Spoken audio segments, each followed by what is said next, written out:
What is good, Tesla family? It's Ray J back with another video, and in this one I want to break down some very important news involving Tesla and the Germany incident that took place that led to the Gigafactory getting halted. I'm also going to talk about what's happening with the charts thus far and talk about Elon Musk's very important tweets, as he has a very important reaction about what ended up happening. But before I break into detail all this information, before I talk about all these different charts and break down some news about Elon Musk and Tesla, let me just mention a couple of things. I am personally not a financial planner, so take nothing I say as financial advice.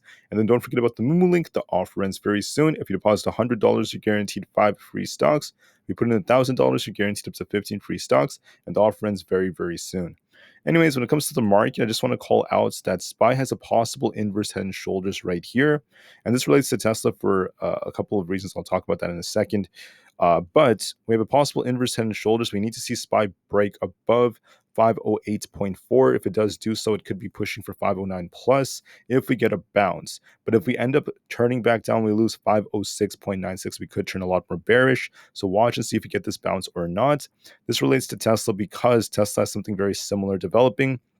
We got a little accumulation right here from 177.5. And now Tesla's trying to fight around this 180 resistance, 180.7 specifically. That's our 50 EMA. And we'll see if Tesla could try to get back above that or not. But there is some life right here. There's a little bit of life on Tesla. The reason why Tesla dropped is because of what happened at the German Gigafactory. And we had even more news about this, right? So what essentially happened was there was a fire very close to the Gigafactory. And as a result of that, production had to be halted by Tesla. They had to halt production. They had to evacuate as many workers as possible. And it was very, very dangerous. But Elon Musk has come out, and this is actually making a lot of headlines. He's calling the suspected arson extremely dumb. I'm going to break down more details about why this is. So Elon Musk basically tweeted this. He said right over here that these are either the dumbest terrorists on the planet, or they're puppets of those who don't have good environmental goals. He also said stopping production from EVs rather than fossil fuel vehicles isn't. It's extremely dumb. I think he said this in another language, but pretty cool stuff. I do agree with his point over here. I believe that it's not right for anyone to do this to any company, any facilities, or anything like this. I believe acts like this can be very dangerous. They can hurt a lot of people, and it just doesn't solve any issues. You want to be peaceful. You want to find different ways to put your words out there, and actions like this just do not make any more sense. Now, the reason why there's all this talk about it being extremely dumb and this and that, and why other people are essentially just suspects in this is because the local media published a letter and basically is claiming that it had responsibility for the incident, the fire that was caused near the Gigafactory, excuse me, the Gigafactory in Berlin. There's a 2,500 word attack on Tesla and Elon Musk that came out, and this is not the best of news. And I just want to note something about that. I think I saw something very interesting about it somewhere down here. But basically, they're basically saying that there are a lot of consequences of what's been going on, and they claim that they sabotaged Tesla. There's a big investigation that's essentially going on, and they're saying that what they did was just necessary. They did this in spite of Tesla's ambitious plans to expand its plant, which they don't really agree with. They're saying that Tesla is consuming its resources, doing all these horrible things. But the truth is that you have to consider that we're using fossil fuels and we depend on them on a daily basis. And the cars we use, which are going to be used for decades and decades to come, are using lots of these fossil fuels, and we're burning them like crazy. So even though, yes, I do agree with the point that Teslas are not completely clean, right? It takes a lot of carbon to produce them, but you have to consider that it's a step in the right direction to transition away from fossil fuels and eventually make the build the Teslas in a much more effective manner. Because Teslas don't have to be they're not going to take up as many resources per vehicle for as long as people may think. As time progresses, there's going to be some improvements. And also, if you drive your Tesla for a particular period of time for a certain amount of miles, they will eventually break even with that and they will become a lot more clean. So my view of this is that, look, I do agree that Teslas are not perfect. They're not the cleanest vehicles. But as time goes on, there's potential for them to improve, and they're working on a very, very good alternative to fossil fuels. It is, in my opinion, working in that direction. So we should appreciate it instead of simply just spreading all this hate. So, anyways, that's pretty much it for now. I mean, there are people who are taking responsibility for this, claiming to be environmental activists, but setting a fire is not helping the environment. I don't believe that it's correct to do this to any company, any people. People could have gotten injured, and it's great to hear that I didn't hear about too many injuries. Anyways, looking at the charts, I want to note that we have this little liquidity grab right here. We're starting to see buyers defending Tesla. I want to see if Tesla could get back above 182.5, however, but there is potential for this to rebound, just like what I was showing you for SPY. And we have to see if buyers could help this out. Now, with this kind of resembles a cup and handle-like formation. If we do break above this resistance at 182, look for a nice push back up towards this chop zone. So we have this nice chop area between 180, basically very close to 184. So we could actually come all the way back up there if we get this nice break on Tesla. So there is a bounce attempt that is forming on Tesla, and let's hope that it continues to hold. If we end up losing 180 again or closing below that, that's going to be a bad sign. But for now, it's showing some life, and there could be an attempt to push from here. For SPY is attempting to do the same thing. It's trying to rebound. We do have an inverse head and shoulders like structure on the very, very small time frames. So like right here, we have the inverse head and shoulders, right? Look at the 5 minute one more time if you guys didn't remember it. So this is like the left shoulder, the head is right here, and then the right shoulder. But the issue with SPY is that we could also be forming a giant head and shoulders. So we have to try to get above at least 510 to remain in a decent place. So we'll see if we can achieve that. I believe that there is potential for this thing to push a little higher to at least 508.5, if not 509 very soon. But I'll be watching to see, is this a left shoulder? Is this a head up here? And are we about to form like a right shoulder if we do push to 509? Or can we invalidate this and try to get back above 510? So it's going to be a very important test that's coming just under 510. Can we break past 510 or do we get stopped at 509? Watch for that. For now, don't worry about us getting rejected for now. Just focus on this move that's coming. We might make an attempt to break out to the upside, so I do see some potential in that. For a couple more tickers, we have the QQQ relatively weak right now. It's just a little bit below our resistance. We have a lot of shop around 436. Also, we're seeing a lot of shuffling.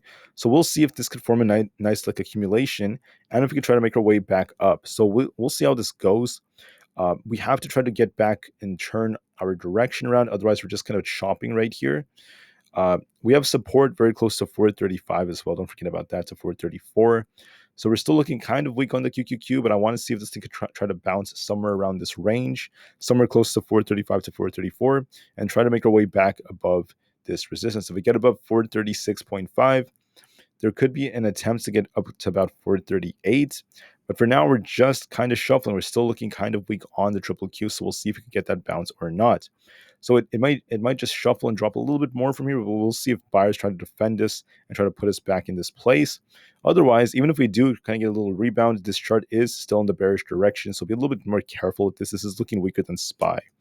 For Nvda is not looking the strongest to me. I say this because when you look at it, it's just getting tighter and tighter and tighter. And overall, it's starting to downtrend a bit. We had this high here, lower high, and we're continuing to make lower highs. We're getting very tight on this, but now it's starting to break a little bit lower. So to be bullish, you want to see this thing break this high right here. You want to see it break 865. If it breaks that, we could test this high. To be bearish, you want to see it lose this support right here around 840. If we lose 840, this thing could start sinking to lower levels such as 832. And then we also have a gap to fill way down at 826 if we lose that. So I'm seeing some weakness on the chart. It's not looking the strongest. We made a lower high. We are downtrending just a little bit. We're getting tight in this range, but I do want to note that Nvidia is not looking the strongest. So be very, very careful on this. If this is a flag that's being formed, we have to get a breakout above this resistance. We haven't done so yet, so there's a little bit of weakness on the chart, so be careful. And there is a risk of it kind of consolidating, maybe coming down just a little bit. However, for Aapl is trying to shuffle right now. It made an attempt to bounce, but now it's starting to struggle. If we actually look at our levels right here, it hasn't been able to get a clean break above 171. We're still kind of stuck. Watch 170 as support as well. If we lose this, we could start sinking, but otherwise, it's kind of stuck in this range. I'm seeing some weakness on Aapl. It hasn't been able to get a bounce yet, but we'll see if we could hold 170. So as of right now, we're just shuffling. It's been going back and forth and back and forth, and we'll see which way it breaks. But I do want to note that the chart's looking kind of weak, so we have to give it the time it needs. With that being said, that's it for the majority of these tickers. SPY is still kind of stuck shuffling. It hasn't been able to get a break yet, but there is still some potential for that inverse head and shoulders. If by any chance we end up losing 506.96 on SPY, we're going to turn bearish. That's going to be a bad sign. So we'll see how it goes. Tesla's trying to get back up to 182. There's some life on it to push more. SoFi is looking very weak. Watch 7.2, by the way, looking relatively weak.